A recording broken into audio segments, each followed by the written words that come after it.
आज का हमारा टॉपिक है शरीर द्रव्य। शरीर द्रव्य हमारे शरीर में दो प्रकार के द्रव्य होते हैं, रक्त और दूसरा लसिका। लसिका को ऊतक द्रव्य भी कहते हैं। रुधिर, रुधिर को रक्त भी कहते हैं। और रक्त के दो भाग होते हैं, प्लाज्मा और संगठित पदार्थ। प्लाज्मा, प्लाज्मा को प्रद्रव्य भी कहते हैं। प्लाज्मा एक हल्के पीले रंग का गाढ़ा तरल पदार्थ है जो रक्त के आयतन का लगभग 55% होता है। प्लाज्मा में 90 से 92% जल होता है, 6 से 8% प्रोटीन होती है। प्रोटीन 3 प्रकार की होती है मुख्य रूप से, फाइब्रिनोजन, ग्लोब्यूलिन और एल्बुमिन होती है। फाइब्रिनोजन प्रोटीन का काम है थक्का जमाना, ग्लोब्यूलिन प्रोटीन का काम है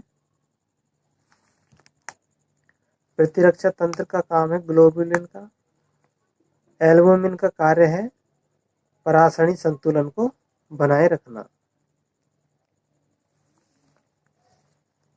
प्लाज्मा में अनेक खनिज आयन होते हैं जैसे sodium, calcium, magnesium, carbonate ion, CO3- और क्लोराइड जैसे आयन होते हैं आदि पाए जाते हैं।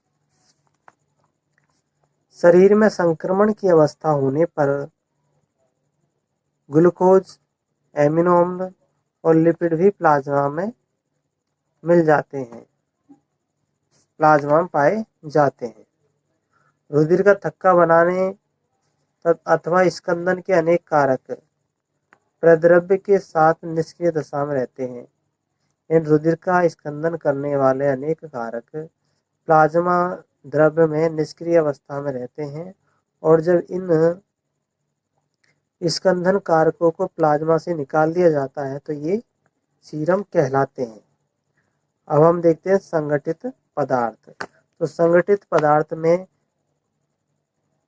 रुधिर कणिकाओं को लिया गया है। लाल रुधिर कणिकाओं को एरिथ्रोसाइट, WBC को ल्यूकोसाइट और पट्टिकाणु को थ्रोम्बोसाइट या प्लेट्स कहते हैं।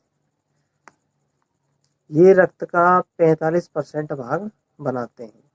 अब हम देखते हैं एरिथ्रोसाइट। यह लाल रुधिर कणिकाएं होती है।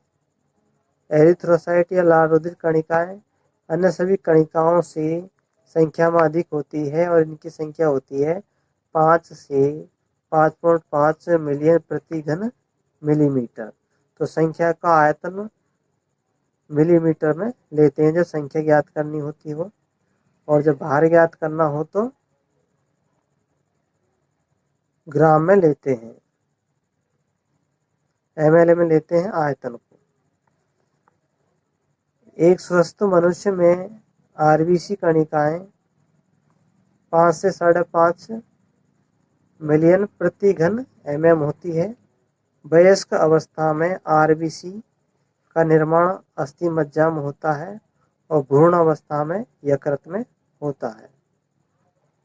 अधिकतर स्तनधारियों की लाल रुधिर कणिकाओं में केंद्रक नहीं मिलता। इनकी आकृति उभयावतल यानी कि बाइकनकेव होती है। इनका लाल रंग लोह युक्त जटिल प्रोटीन हीमोग्लोबिन की उपस्थिति के कारण होता है। तो जो RBC है इनका लाल रंग RBC में उपस्थित प्रोटीन है हीमोग्लोबिन, इसके कारण होता है। एक स्वस्थ मनुष्य में 10 मिलीमीटर यानी 10 मिलीलीटर रक्त में 12 से 16 ग्राम हीमोग्लोबिन पाया जाता है। पदार्थों की श्वसनीय गैसों को परिवहन में महत्वपूर्ण भूमिका होती है और इनका जीवन काल 120 दिन होता है। इनका विनाश प्लीहा यानी कि लाल रक्त कणिकाओं को कब्रिस्तान कहते हैं, प्लीहा को। अब देखते हैं हम WBC को ल्यूकोसाइट भी कहते हैं। कोई हीमोग्लोबिन के अभाव के कारण इनमें हीमोग्लोबिन नहीं पाया जाता, इसलिए इनको रंगीन होती है, इनको श्वेत कणिकाएं भी कहते हैं। इनमें केंद्रक पाया जाता है। इनकी संख्या औसतन होती है 6000 से 8000 प्रति घन मिलीमीटर। ये कम समय तक जीवित रहती है। इनका जीवन काल लगभग 10 दिन का होता है, 6-7 दिन का। इनको दो मुख्य श्रेणियों में बांटा गया है, कणकीय और अकणकीय, यानी ग्रेन्युलोसाइट और ए ग्रेन्युलोसाइट। ग्रेन्युलोसाइट में 3 है।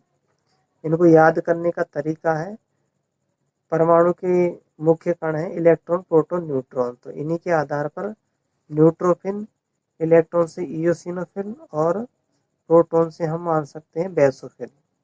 इस तरह से इनको याद रख सकते हैं। और एक ग्रेन्युलोसाइट में आती है 2 कणिकाएं होती हैं, लिम्फोसाइट और मोनोसाइट।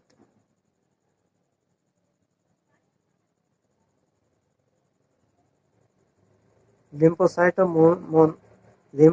और मोनोसाइट, ये तो है अकणकीय। और कणकीय है न्यूट्रोफिल, इओसिनोफिल और बेसोफिल है।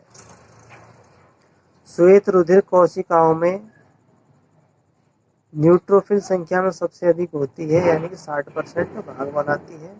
बेसोफिल सबसे कम होती है संख्या में, यानी कि आधे से 1% होती है। अब देखते हैं हम इन 5 WBC है, इन 5 WBCओं के कार्य क्या क्या है। तो न्यूट्रोफिल और मोनोसाइट, इनका कार्य होता है भक्षाणु का, अंदर करने वाले महाजीवों को नष्ट कर देती है। बेसोफिल, इनका कार्य होता है शोथ का, यानी सूजन पैदा करने जैसी क्रिया में होता है। और बेसोफिल 3 पदार्थों का स्राव करती है, मुख्य रूप से हिस्टामिन, हिपेरिन और सीरोटोनिन। और अब देखते हैं इओसिनोफिल। इओसिनोफिल का कार्य होता है 2 से 3% होती है और संक्रमण से बचाती है, एलर्जी प्रक्रियाओं में शामिल रहती है। फिर लिम्फोसाइट।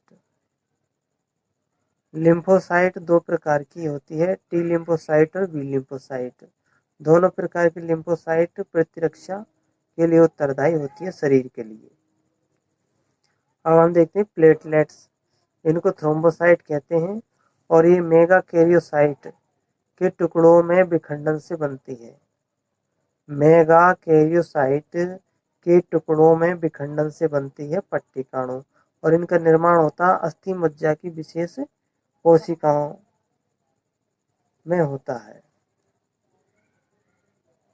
और इनकी संख्या होती है 1.5 से 3.5 लाख प्रति घन मिलीमीटर होती है। प्लेटलेट्स कई प्रकार के पदार्थ स्रावित करती है, जिनका अधिकांश रुधिर थक्का जमाने में सहायक होता है। प्लेट्स की संख्या में कमी के कारण स्कंदन में विकृति हो जाती है तथा शरीर में अधिक रक्तस्राव होता है।